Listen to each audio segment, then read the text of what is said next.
গ্রিনল্যান্ডকে কেন্দ্র করে মার্কিন প্রেসিডেন্ট ডোনাল্ড ট্রাম্পের শুল্ক আরোপের হুমকির পর পাল্টা ব্যবস্থা নেওয়ার ঘোষণা দিয়েছে ইউরোপ। তারা ট্রেড বাজুকা নামে একটি নীতিমালা কার্যকরের হুমকি দিয়েছে, যাতে বিপদে পড়বে মার্কিন অর্থনীতিও। And its taxpayers have been ripped off for more than 50 years, but it is not going to happen anymore. It's not going to happen. মার্কিন প্রেসিডেন্ট হিসেবে দ্বিতীয় মেয়াদে দায়িত্ব নেয়ার আগেও ডেনমার্কের উপর নজর ছিল ডোনাল্ড ট্রাম্পের। যুক্তরাষ্ট্রের মিত্র আখ্যা দিয়ে দেশটিকে সহায়তা ও নিরাপত্তা দেওয়ার কথা বলেছিলেন তিনি।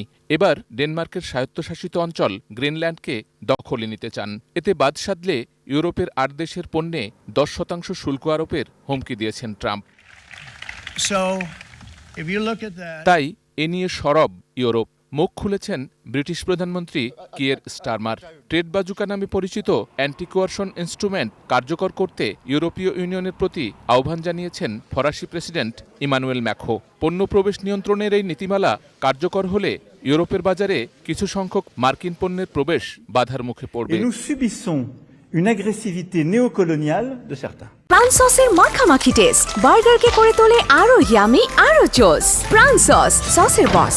এদিকে দক্ষিণ আমেরিকার বাণিজ্যিক ও অর্থনৈতিক ব্লক মার্কোসুরের সঙ্গে একটি চুক্তি করেছে ইউরোপীয় ইউনিয়ন। এর মধ্য দিয়ে ল্যাটিন আমেরিকা এবং ইউরোপীয় ইউনিয়ন বিশ্বের একটি অন্যতম বৃহৎ মুক্ত বাণিজ্য অঞ্চল গঠন করেছে। অন্যদিকে ফ্রান্সের ওয়াইন ও শ্যাম্পেনে ২০০% শুল্ক আরোপের হুমকি দিয়েছেন ট্রাম্প।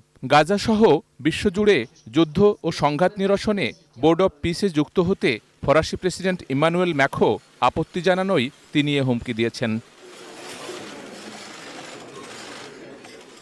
বিশ্লেষকরা বলছেন ১০% শুল্ক ইউরোপের অর্থনীতিকে যতটা প্রভাবিত করবে তার চেয়ে বেশি প্রভাব পড়বে মার্কিন অর্থনীতিতে। আর গ্রিনল্যান্ড দখলের চেষ্টার মধ্য দিয়ে যুক্তরাষ্ট্র তার গুরুত্বপূর্ণ মিত্রদের দূরে ঠেলে দিচ্ছে। সেই সঙ্গে ট্রাম্পের কারণে ইউরোপীয় ইউনিয়নের সঙ্গে নতুন করে শুল্ক যুদ্ধে লিপ্ত হতে চলেছে যুক্তরাষ্ট্র। Sheikh Abdus Salam, desk report, ATN news.